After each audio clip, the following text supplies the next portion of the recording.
Halo semuanya, selamat datang kembali di Aroro TV dan terima kasih sudah mengklik video ini. Sesuai judul video, kali ini kita akan bahas salah satu komik yang sudah banyak ditunggu dan direquest oleh teman-teman semua, yang tidak lain adalah Azula in the Spirit Temple. Untuk latar waktunya sendiri terjadi setelah komik Smoke and Shadow, so kami sarankan terlebih dahulu buat kawan-kawan yang belum mengikuti komik Avatar The Last Airbender, khususnya Smoke and Shadow, kalian bisa klik notif yang ada di pojok kanan atas untuk mengakses semua cerita komik Avatar The Last Airbender yang sudah kami bahas di Aroro TV. Dari rumornya sih, komik ini memuat cerita tentang penebusan Azula untuk menjadi pribadi yang lebih baik. Apakah memang benar seperti rumornya? Mari kita buktikan bersama. Seperti biasa, tekan dulu tombol like-nya, dan bagi kalian yang baru bergabung silahkan tekan tombol subscribe dan notifikasi agar tidak ketinggalan konten-konten menarik lainnya. Siapkan cemilan kalian dan mari kita bahas komik Avatar The Last Airbender, Azula in the Spirit Temple.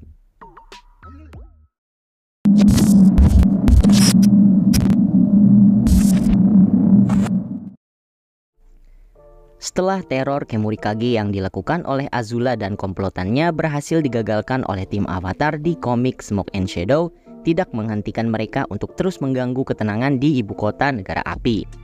Kali ini Azula memerintahkan para komplotannya itu untuk menyerang sebuah gudang yang diketahui menyimpan lumbung padi. Dengan cepat mereka berhasil menyelinap dan melewati dua penjaga. Ketika Azula berhasil masuk ke dalam gudang, Ty Lee tiba di sana dan membawakan teh untuk para penjaga. Azula memanfaatkan momen itu dan langsung membakar gudang tersebut. Ledakan besar pun terjadi membuat Ty Lee dan dua penjaga terkejut. Azula dan komplotannya mencoba melarikan diri sementara Ty Lee memerintahkan semua penjaga untuk mengejar mereka. Rupanya ini semua jebakan yang sudah disiapkan oleh Ty Lee karena Azula dan komplotannya hanya membakar sebuah gudang yang berisikan peti kosong. Pertarungan di antara mereka pun terjadi di mana Ty Lee berhasil melumpuhkan salah satu komplotan Azula bernama Chiyo. Azula pun turun tangan dan berusaha menyelamatkan sisa komplotannya yang lain dan pergi meninggalkan Chiyo ditangkap. Setelah kejadian itu, komplotan Azula bernama Zirin berkata jika dia ingin menyelamatkan Chiyo. Namun Azula menolak permintaannya itu sambil berkata pengorbanan sudah menjadi hal lumrah dalam peperangan. Zirin dengan kesal berkata menghancurkan gudang dan mensabotase pasokan makanan bukanlah perang melainkan kegiatan yang menyedihkan. Zirin mulai merasa bahwa cara yang dilakukan Azula tidak sesuai dengan kesepakatan awal mereka, yakni ingin membantu negara api dari masa terpuruknya. Azula kemudian mengingatkan Zirin akan jasanya yang telah menyelamatkan Zirin dari rumah sakit jiwa negara api. Begitu juga dengan anggota lain. Azula lah yang telah membebaskan mereka semua dari tempat itu. Azula kemudian kembali menegaskan bahwa tugas mereka sekarang adalah membantunya untuk menebar teror di ibu kota hingga Zuko turun dari tahtanya sebagai Raja Api. Azula meminta mereka semua untuk beristirahat karena besok teror akan kembali dilanjutkan. Dengan perasaan sedih dan cemas, Zirin dan ketiga temannya kemudian berdiskusi dan memutuskan untuk menyelamatkan Chiyo karena merasa Azula sudah tidak peduli dengan mereka. Keesokan harinya, Azula bangun dari tidurnya, menyisir rambut dan keluar dari tenda. Senyum di wajah Azula menghilang ketika dia menyadari bahwa teman-temannya sudah meninggalkan dirinya di sana sendirian. Dengan kesal, Azula membakar topeng yang ditinggalkan oleh komplotannya. Azula berkata jika dia akan menemukan para pengkhianat itu. Di sepanjang jalan, Azula terus-menerus menggerutu jika dia akan membalas perbuatan mereka semua. Azula tiba-tiba saja terpeleset dan terjatuh dengan keras. Hujan juga mulai turun dan membasahi tubuh Azula. Dirinya terus melanjutkan perjalanannya hingga ia melihat sebuah kuil yang cukup besar. Tanpa pikir panjang, Azula pergi ke kuil itu dan disambut oleh seorang nenek-nenek di sana. Nenek itu bukanlah guru api penjaga kuil tersebut. Dia menjelaskan kepada Azula bahwa tempat itu adalah tempat istirahat untuk berlindung bagi para pengembara. Nenek itu menyambut Azula seraya berkata bahwa putri Raja Api Ozai tersebut terlihat sedang kesusahan dan memerlukan bantuan. Maka karena itulah dia berhasil menemukan kuil tersebut. Nenek misterius itu meminta Azula untuk menginap di sana karena dia percaya bahwa tempat suci itu bisa membantunya mendapatkan mimpi yang indah.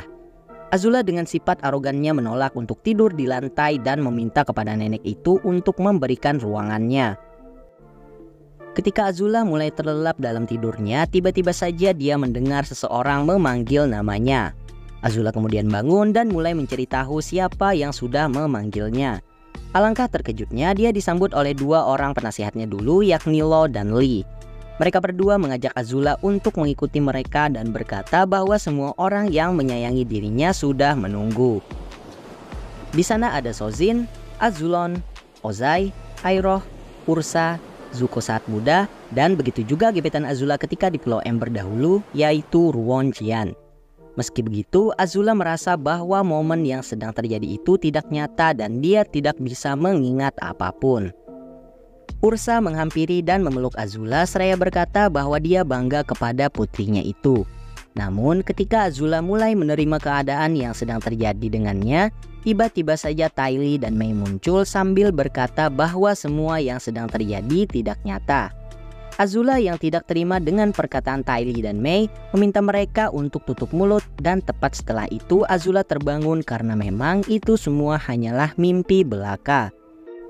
Nenek misterius tadi kemudian menghampiri Azula dan memintanya untuk pergi dari sana karena mimpi barusan tidak memberikan Azula kedamaian. Nenek tersebut menarik Azula dan mengusirnya. Azula terus berlari meninggalkan tempat itu hingga terjebak di dalam kabut misterius. Dan anehnya Azula seperti tidak sedikit pun berlari menjauhi kuil tersebut. Azula yang merasa telah dijebak dan dibohongi oleh nenek tadi merasa kesal dan memutuskan ingin membuat perhitungan dengannya. Setelah masuk ke dalam kuil, Azula kembali bertanya kepada sang nenek apa sebenarnya tempat itu. Dia kembali menjelaskan bahwa tempat itu untuk perlindungan, lebih tepatnya tempat perlindungan bagi orang yang lelah akan harapan. Namun Azula tidak percaya dan menganggap tempat itu adalah jebakan yang sudah disiapkan oleh musuhnya. Nenek tersebut meminta Azula untuk segera meninggalkan tempat itu karena Azula tidak mendapatkan kedamaian di dalam mimpinya tadi. Tidak lama kemudian Ursa kembali muncul dan bertanya kepada Azula apa yang sedang ia lakukan. Entah bagaimana Azula kembali ke masa kecilnya ketika sedang membakar kura-kura bebek. Ozai juga kemudian muncul dan memuji bakat pengendalian api Azula. Bukannya marah, Ursa malah ikutan memuji tindakan Azula tadi dan juga berkata bahwa dia bangga akan putrinya itu. Merasa janggal, Azula kembali ke wujudnya sekarang dan berkata jika ibunya tidak pernah menyukai dirinya menjadi seorang pengendali api. Ternyata nenek tersebutlah yang memunculkan penglihatan aneh tadi karena dia tahu bahwa itulah keinginan terbesar Azula, yakni dicintai oleh keluarganya. Namun Azula sadar akan hal itu dan berkata jika dirinya tidak mau menerima kebohongan yang diciptakan oleh nenek misterius tadi. Azula kemudian menyerangnya, namun dengan lincah berhasil dihindari oleh sang nenek. Azula berkata dirinya tidak memerlukan keluarganya karena merasa mereka semua adalah pengkhianat. Dia hanya mempercayai ayahnya, namun dikarenakan pengendalian Ozai telah hilang, Azula sudah menganggap ayahnya itu orang yang menyedihkan. Tidak lama setelahnya terdengar ketukan dari pintu kuil dan di balik pintu itu muncullah Ty Lee. Azula menganggap itu adalah trik halusinasi lain yang dibuat oleh sang nenek. Namun Ty Lee mengaku bahwa dia terpisah dari pejuang Kyoshi lain ketika mengejar Azula beserta komplotannya. Azula mengajak Ty Lee bertarung dan mulai menyerangnya. Di tengah pertarungan mereka itu, Azula mengutarakan kekesalannya terhadap keputusan Ty Lee dan Mei yang pergi meninggalkan Azula. Terutama dengan Mei yang lebih memilih Zuko ketimbang dirinya. Ty Lee berkata bahwa Azula terlalu terobsesi dengan hubungan percintaan orang lain dan meminta Azula untuk mencari bantuan akan hal itu. Azula yang semakin kesal berhasil menendang Ty Lee dan membuat Ty Lee menjadi pingsan. Setelah itu Ursa kembali muncul di hadapan Azula seraya berkata bahwa Ursa peduli dengan anak perempuannya itu. Azula tentunya tidak percaya dan berkata Ursa lebih memilih Zuko ketimbang dirinya. Azula juga merasa Ursa sudah membuangnya dan tidak bisa melindunginya dari Ozai yang hanya ingin menjadikannya sebagai senjata mematikan. Jika Ursa membiarkan Ozai membunuh Zuko, tentunya Azula tidak akan menjadi dirinya yang sekarang, kesepian dan dihianati oleh orang-orang terdekatnya. Jauh dari lubuk hatinya, Azula ingin semua orang yang pernah mengkhianatinya itu kembali dan meminta maaf kepadanya. Kemudian Ty Lee yang telah dikalahkan tadi berubah menjadi Mei.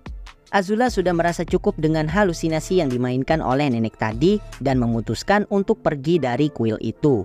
Di luar kuil, kabut masih menyelimuti daerah sekitar dan membuat Azula terjebak di sana. Mei kemudian mengatakan alasan utama orang-orang mengkhianatinya dikarenakan Azula memiliki kepribadian yang buruk.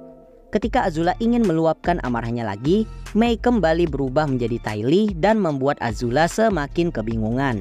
Singkat cerita, wujud Mei dan Tai Li selalu bertukar satu sama lain sambil mempermainkan perasaan Azula. Setelahnya, Zuko muncul dan berkata jika Azula hanya bisa memanipulasi dan melukai orang-orang untuk bersamanya karena Azula tidak bisa menghadapi dunia sendirian.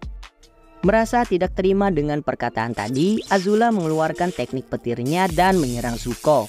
Azula sudah muak dan ingin menghentikan semua halusinasi itu dengan menyerang Ursa. Namun siapa sangka, wujud nenek misterius tadi berubah menjadi roh kelabang raksasa. Roh itu menjelaskan jika semua halusinasi yang muncul tadi bukanlah kebohongan palsu belaka. Kuil itu adalah tempat suci yang akan muncul bagi siapapun yang ingin berubah menjadi pribadi yang lebih baik. Semua hal yang terjadi tadi adalah bentuk penebusan, namun sayangnya Azula menolak itu semua. Dan sosok manifestasi kelabang besar tadi adalah gambaran dari kekejaman dan keinginan Azula untuk balas dendam. Azula kemudian berkata jika penebusan dan maaf hanyalah untuk orang lemah. Dan sekali lagi dengan teknik petirnya, Azula menyerang manifestasi dirinya tersebut hingga lenyap. Azula akhirnya menemukan dirinya kembali di tengah hutan. Dia melihat keadaan sekitar dengan kebingungan dan mulai tertawa. Ketika Azula mulai melanjutkan perjalanan, terlihat sesosok roh serangga kecil pergi menjauh darinya. Ketika Azula tiba di sebuah tebing, dia melihat kelima komplotannya sedang berkemah dan terlihat sangat akur. Azula sempat cemburu dan kesal melihat hal itu. Dia menganggap mereka semua orang bodoh dan tidak layak mendapatkan kepemimpinannya. Azula memutuskan untuk mencari pengikut baru untuknya dan cerita pun selesai. So, itu dia tadi komik Avatar The Last Airbender, Azula in the Spirit Temple. Gimana nih menurut kalian akan ceritanya? Apakah Azula sudah benar-benar berubah menjadi pribadi yang lebih baik? Menurut saya komik ini lebih ke perjalanan Azula menuju penebusannya. Kurang lebih sama seperti Zuko.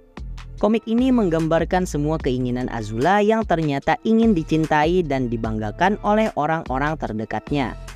Keputusan Azula dengan melepaskan keinginan balas dendam kepada komplotannya merupakan langkah kecil Azula kembali ke jalan yang benar. Mungkin saja nanti kita bakal mendapatkan komik penebusan lainnya dari Azula. Bagaimana menurut kalian? Silahkan komen. Klik like jika kalian suka dengan video ini. Jangan lupa untuk subscribe dan aktifkan notifikasi agar tidak ketinggalan konten-konten menarik lainnya. Thank you yang sudah nonton, sampai jumpa di video selanjutnya dan adios.